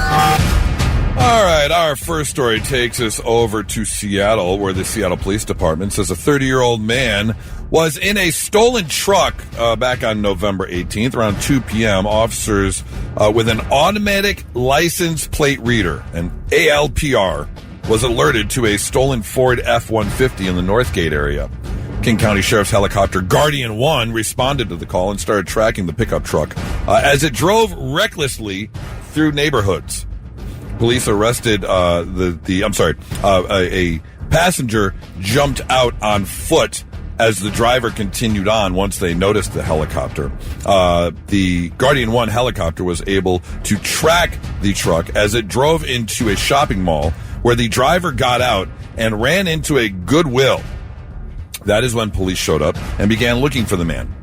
And they did notice a gentleman who looked suspiciously like the suspect they were looking for. However, he was not wearing the same clothes as the man who jumped out of the pickup truck. Huh. That is because he did have enough time before the police got there to run into the store, grab some clothes off the rack, and change in the dressing room, thinking he was going to fool the officers Did it have that weird chemical smell, and that's how they figured it out? Valid question, because a lot of times you get the clothes from the Goodwill, and I don't know what they use to wash the clothes in, but it's something for sure. They say that, of course, it was pretty selfish of him to drive recklessly through the neighborhoods that he did, and then to go in and change clothes. He could have hurt a lot of people, they say.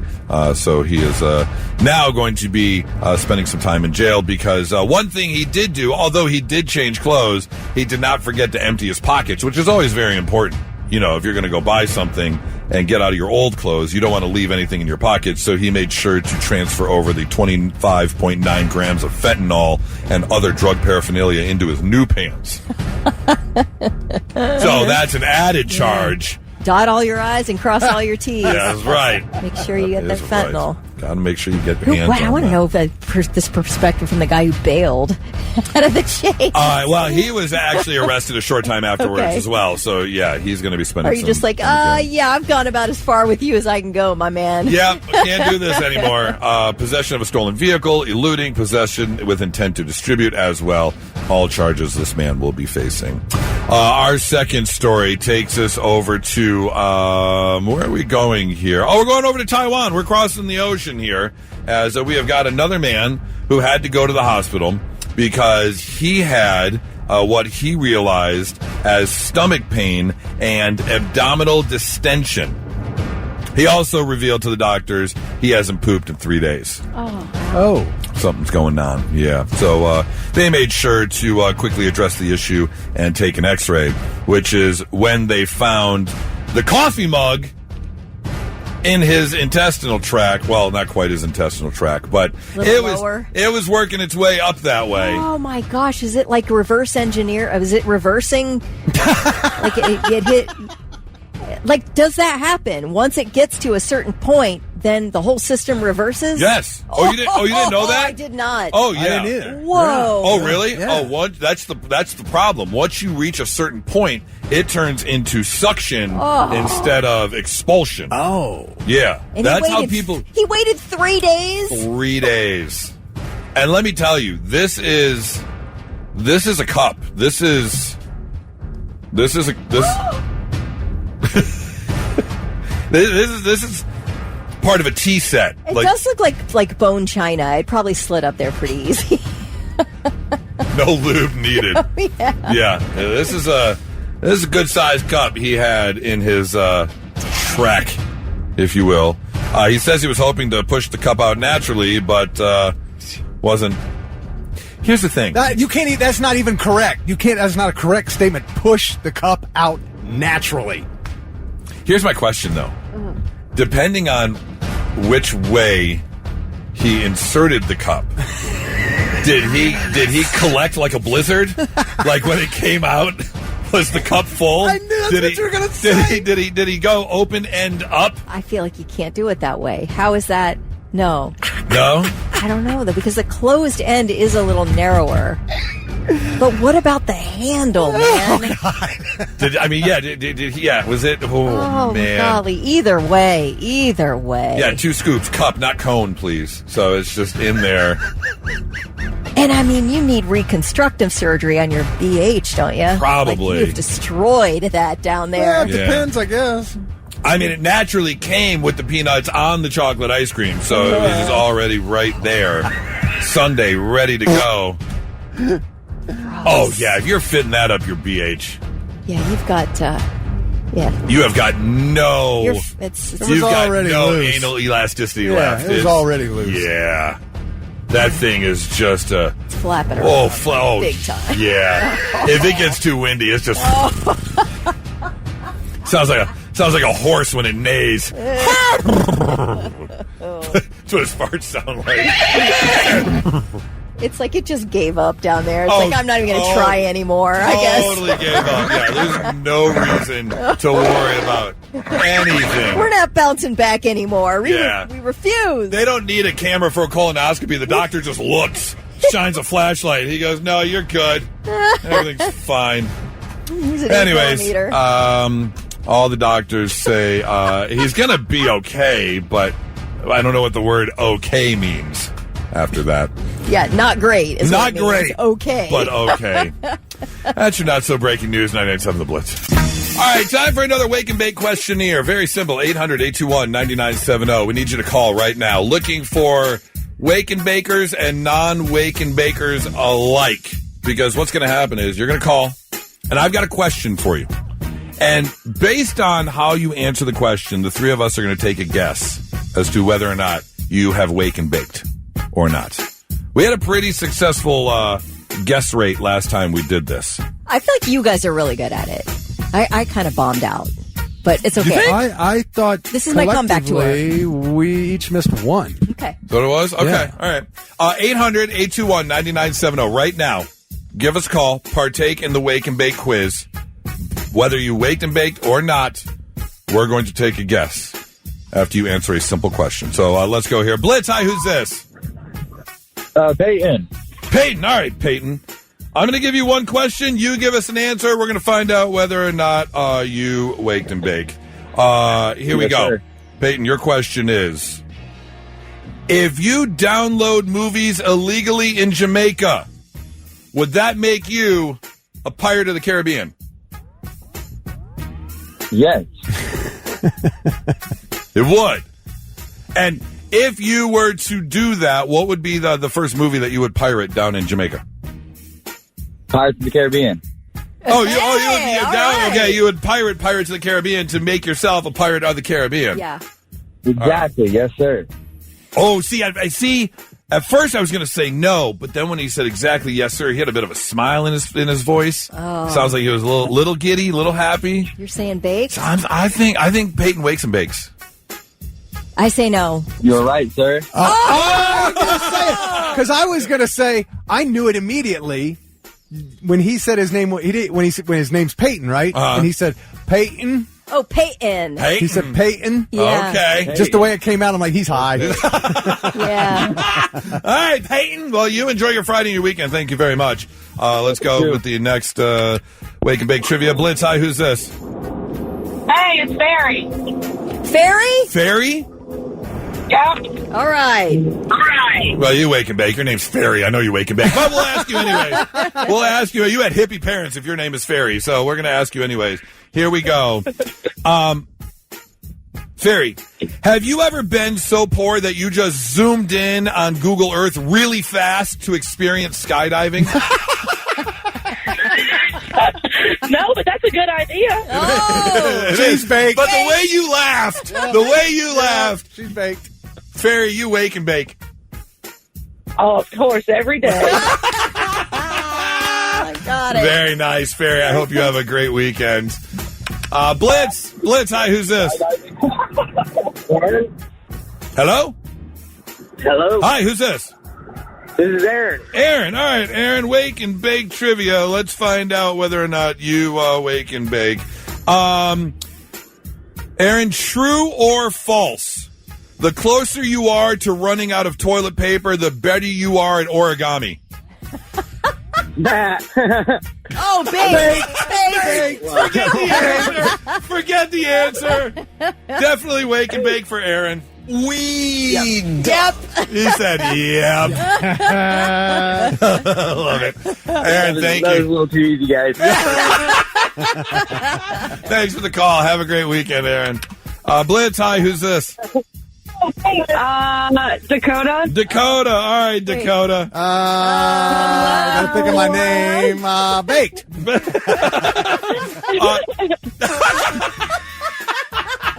Dakota, here we go. Here's your question. Although we already know the answer to this, but that's fine. We'll give you a chance. Answer this question, Dakota. If ghosts walk through walls, why don't they fall through floors? That's a gummy thought. Oh, man. That's like a Bro. interview question. I know. I just got really nervous. Oh, you got really Man, I don't know. Maybe they're baked, too. Paranoid. I don't know. Paranoid. Definitely baked. Who are you with?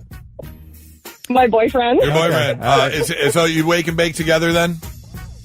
Yeah, every day. Yeah, All right. Okay. Thank you so much, Dakota. Appreciate you. You know, I'm wondering if we have any who don't, because we wanted both. We did want both. And we haven't got any. We haven't gotten any. That's all right. Let's see here. Blitz, hi, who's this? I'm just calling in for the wake and bake. Yeah, who's this? Ray. Ray. All right, Ray, we're going to ask you a simple question. You give us your answer, and depending on your answer, we're going to take a guess whether or not you wake and bake or not. Ray, here's your question. Do you believe God gave us shins just so we could find furniture in the dark? Baked!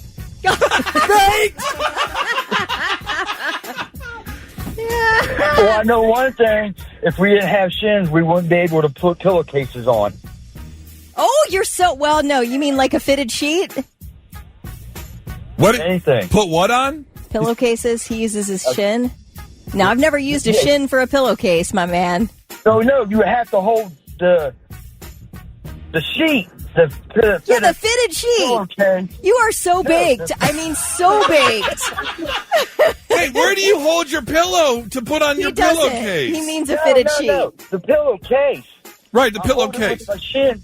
Yes, try to put the pillow inside the pillowcase. If you don't have a shin, you won't be able to do that. You stick your legs inside the pillowcase? I didn't say legs. I said shin. Shins. Well, your shins are part of your legs. What are your shins? How are you putting your pillow in your pillowcase? Shin. Shin. No, we said shin. Like We're below talking your knee. Leg, your shin. Your shin bone. Shin. Below your knee. Okay. How are you finding furniture with your chin? Are you just walking around? I think maybe that's why he laughed. Oh, you're right. Chin. No, this chin. is the most wasted conversation I've ever had. Is the most baked. Ray, you are definitely the baked. most baked. You wake and bake, don't you, Ray? Yeah. All right, thank you for the call, Ray. Shin. Yeah, that was a toughie. Basically, we want to do this again, but next time we do this, make sure you don't giggle at the question I ask you right off the bat. You're making it a little too easy for Wake and Bake trivia. And now, all right, I'm listening. The 3 things you need to know before you go. Lawyers for a group of former Ohio State University students who are suing their alma mater for allegedly failing to protect them from sexual predator Dr. Richard Strauss have been trying for 2 months to subpoena Ohio billionaire Les Wexner, but attorneys for Wexner have continuously declined to accept the subpoenas. Instead, they're insisting that the attorneys explain why they want to depose Wexner, that he has no personal information relevant to the claims being made. Attorneys for the victims say Wexner was on Ohio State's Board of Trustees for at least a decade, while Strauss was also at the university and may have interacted with Strauss or the abuse victims during that time. The high-profile figures who have already been deposed, 2 weeks ago, Archie Griffin. Let's see. Back in July, there was Representative Jim Jordan, who was the Ohio State assistant wrestling coach during Strauss's tenure, and former Ohio State University athletic director Andy Geiger. For those air traffic controllers who did not call off during the government shutdown, a hefty little bonus is coming their way. Nearly 800 air traffic controllers and technicians with perfect work attendance during the government shutdown will receive a $10,000 award for their dedication to ensuring sky safety. The Transportation Department and the FAA announced the bonuses yesterday, saying they are profoundly grateful for those who weathered the chaos, and payments will go out December 9th. I love a person like me who's a real rule follower who gets rewarded for being a nerdy rule follower. Nerdy rule follower. I'm not calling off. I'm going to do my job. I'm eventually getting paid, right? Like, I'm going to do it. I'm not in the business of standing up for anything. Like, let me just put my head down and move forward, and we'll all get through this. I'm kind of torn.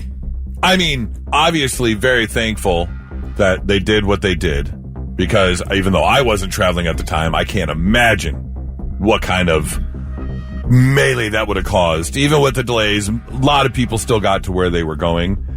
This job, if there was a God forbid, I'd probably still do this job. If I knew I was eventually going to get paid, the month or 6 weeks or whatever. Because I know it's not going to last forever. Right. You know, I mean, there may be a struggle down, toward the end of the month, figure something out, but Yeah, but I'm eventually going to get paid. But also, I think if it were different, if it weren't something essential like air traffic control or something fun, because we've never really worked a day in our life, that might be different.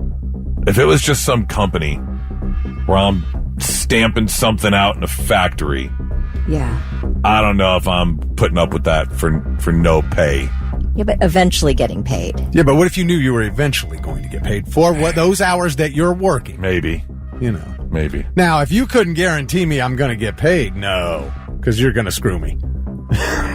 But there were times, there were talks of that, where it was like, not sure if you're going to get pack pay or not.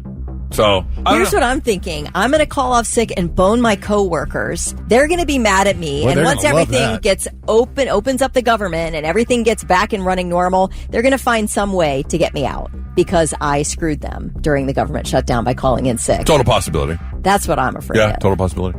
All right.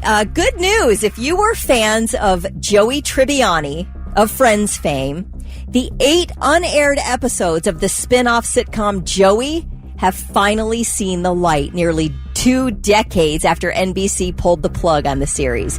The episodes were shelved after the 2006 cancellation during its 2nd season, so this thing didn't make it very far. And they had 8 episodes that they never ever ran, and now they're streaming on the Friends YouTube channel. They just cut the show. They cut the show. That was it. They had 8 episodes in the can, and they never saw the light of day.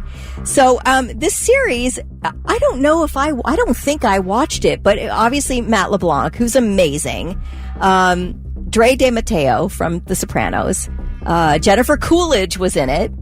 And yeah, they just had these episodes just hanging around. So if you go to the Friends YouTube channel, you can watch all 8 unaired episodes of Joey, if you so choose. What do you remember? What was like the aftermath? Did he continue acting? Let's see. In Joey? Yeah. I don't know what the story was. I'm trying to look it up right now.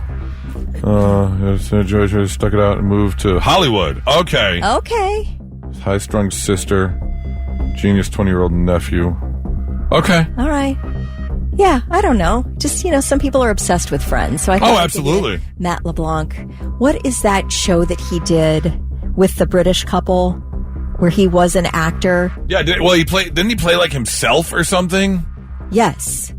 Yeah, what show was that?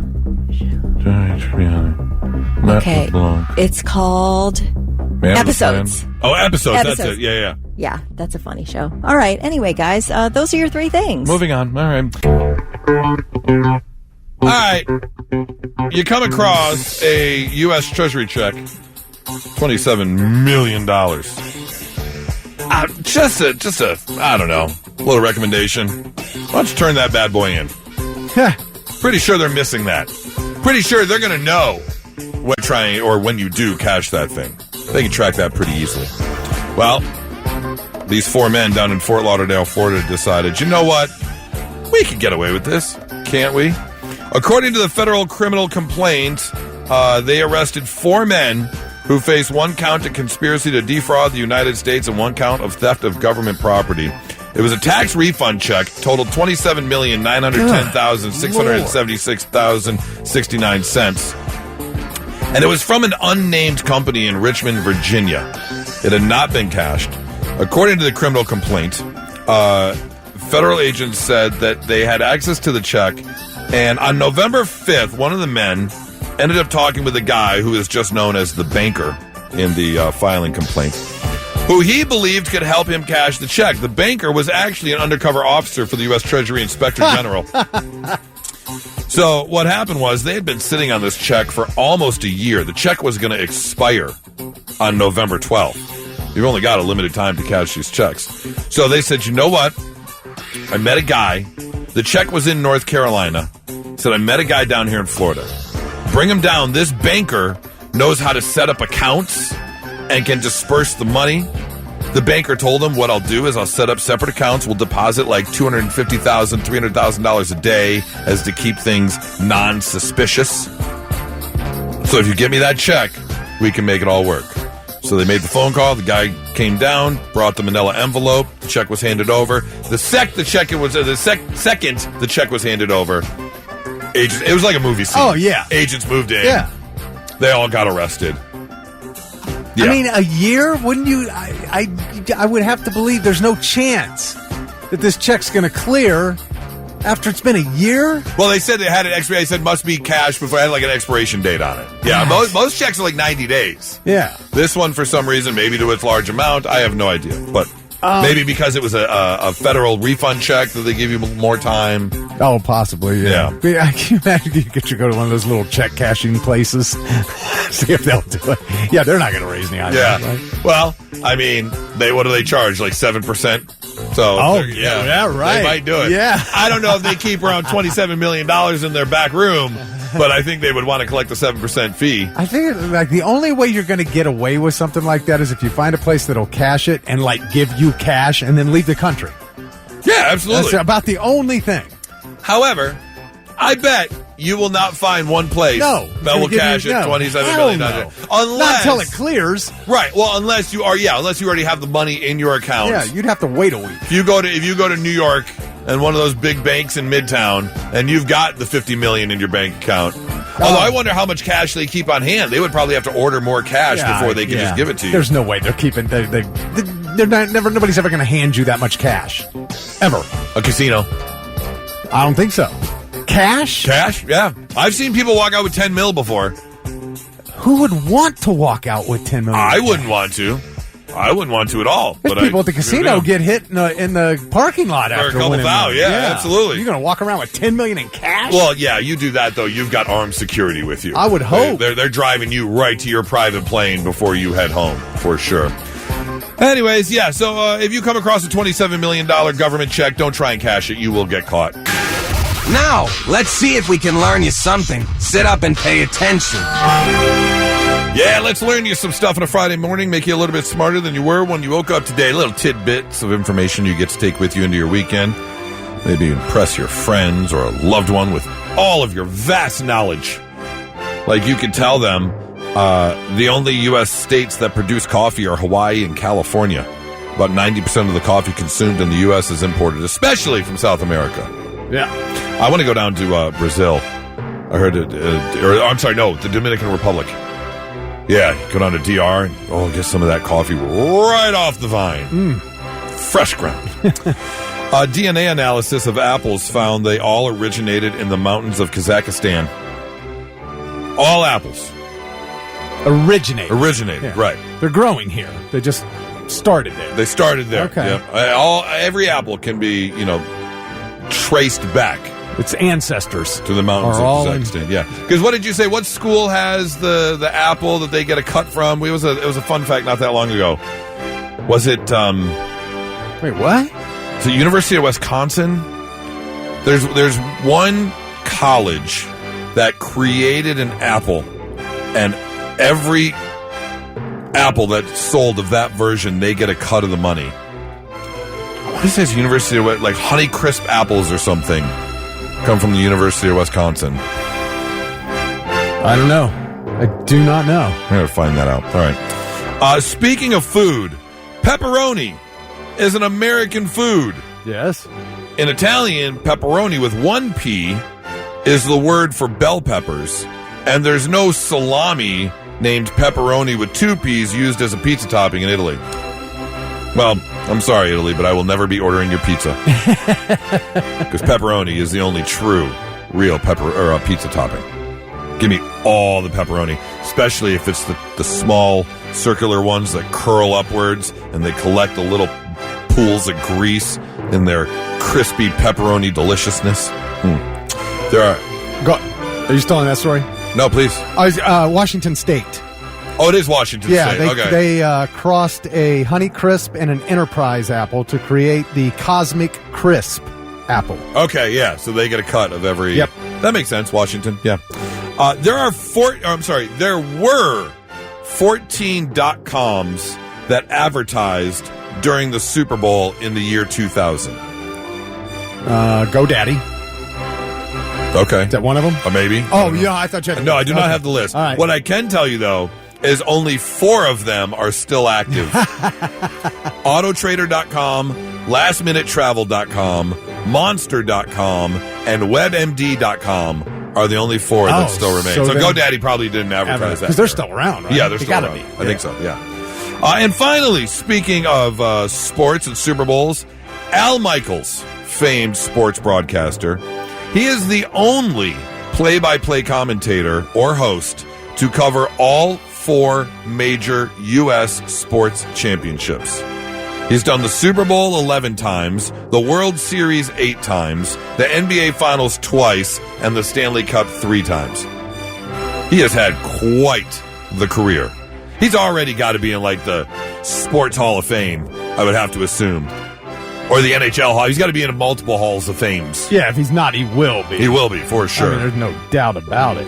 All right, there you go. Learning you some stuff on a Friday morning, 99.7 The Blitz.